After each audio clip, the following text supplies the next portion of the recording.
How are tsunamis formed? Let's see.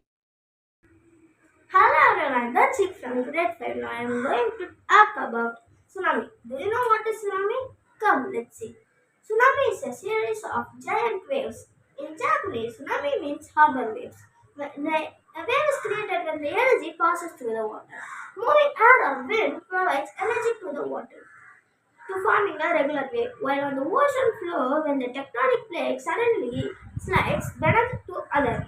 The resulting earthquake releases tremendous amount of energy.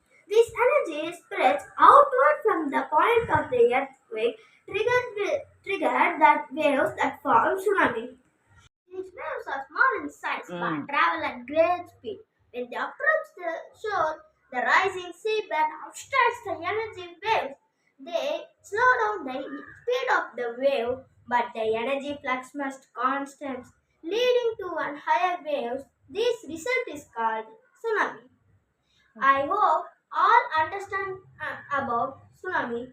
Thank you.